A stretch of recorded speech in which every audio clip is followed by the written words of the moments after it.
Hey everyone, welcome back to Our Urban Homestead. My name is Chelsea. If you're new here, welcome.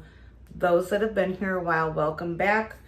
Coming to you from my very empty pantry room, but garden season is approaching, and I just previously, a couple videos ago, did a video where I had asked your guys' opinion on cutting off the garlic scape or onion scapes from my onions that were bulbing, and the unanimous pretty much decision was to cut them off, so that's what I did. I've washed them. They're soaking in a glass of water, and I had asked my friend Missy what I should do with them, because I was thinking like I was gonna pickle them, because that's typically what I do with garlic scapes. I've never tried it with onion scapes. She's like, no, just dehydrate them, grind them down into an onion powder, and so that's what we're gonna do today. So, I mean, look at how big some of these are, you guys. Like, I can't, like, hello! That is huge. Humongous.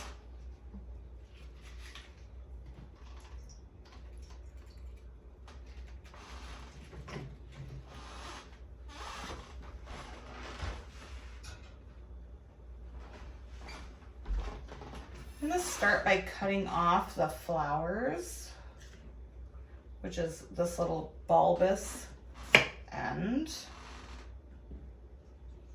That's where like the seeds of the onion are, and I don't think that would be good to dehydrate. I probably could pickle those, but I just don't have enough to do that. So to the compost pile they're gonna go.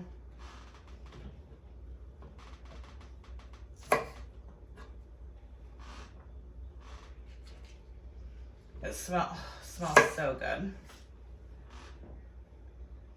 So I'm really excited about this year's onion harvest, because last year my onions did not get scapes, and the onions look a lot bigger than they did last year. Like, if you remember last year, I was getting like golf size or golf ball sized onions, and I mean, you know, it was my first year growing them. Hopefully this year I will get a much larger bulb. It seems to be working out that way, so I'm very, very excited. All right, I've got the flower tips cut off, and now I'm just going to finely chop these.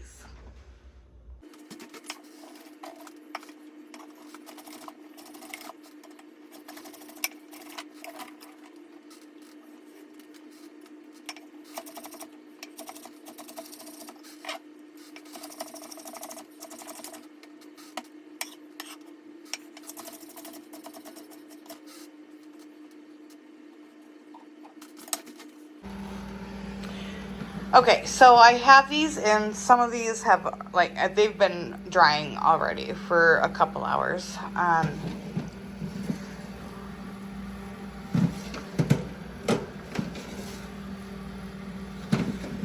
Now, you could definitely use these for, like, you know, green onions, scallions.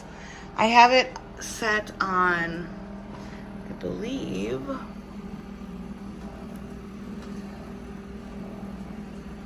between 90 and 100. So, and I set it for 11 hours. It's been an hour and a half. I was on the phone. So I'm just gonna let this go overnight, and then I'll be back in the morning and we will make the onion powder. All right, guys. Now we're gonna grind up the onion scapes.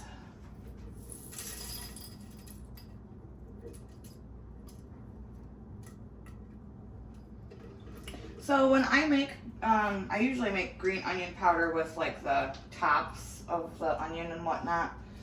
And what I use it for is, I really like putting it like on my chicken or in a chicken marinade. It's really good. It's great in scrambled eggs. Put it in like your salad dressing. If you're making like a vinaigrette, it's really, really good that way. Put it in, it's obviously not soup season because it's like 90 something outside. It's so hot. But it's great in soups, stews, just gives it like a little extra kick of flavor. So that's what I use when I make green onion. And this is basically the same thing. Scapes are just a little bit tougher, a little more firm than like your typical green top of the onion.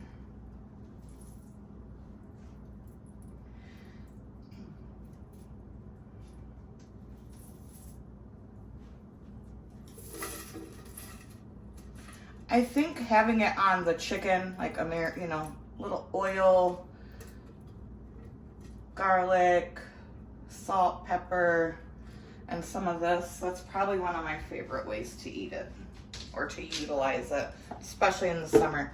All right, now let's get this blended up.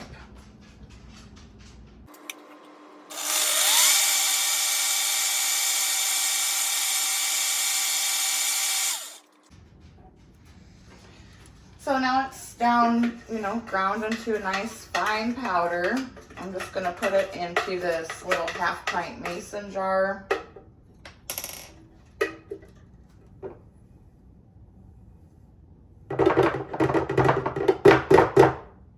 And then when I harvest onions here in a couple months,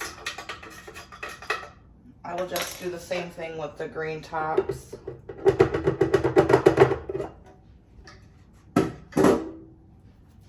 All right, so the people at Love Moment reached out to me and asked if I would try out this handheld like vacuum sealer for your jars. I've already tried this out, you guys, and it actually works really, really well. So it's a digital little handheld.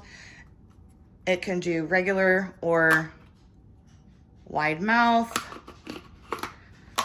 And I'm just gonna go ahead and show you how this works. I'm gonna leave a link to this in my description. They are affordable. There's no coupon code or anything like that. And I'm also gonna put this in my Amazon storefront because, like I said, I used it. It works really well.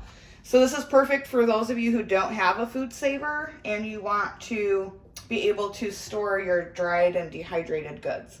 So all you do is plop it down on top, just like that. And then it has a little button, and you're gonna push the button.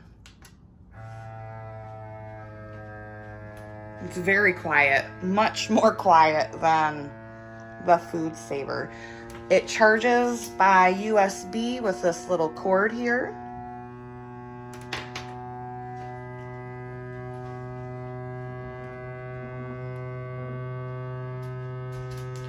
And we're gonna let it go for up to 60 seconds, and it has like a little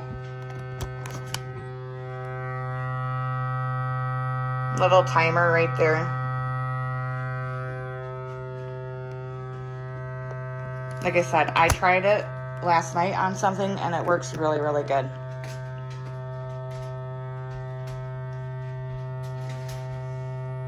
Then you just push the power button again for it to stop.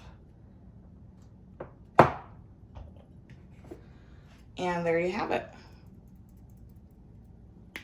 The lid is down, it's popped, you can't get it off. So, Yeah, I mean, I definitely recommend it. It's a neat little thing. And like I said, it's perfect for those of you who don't have a food saver.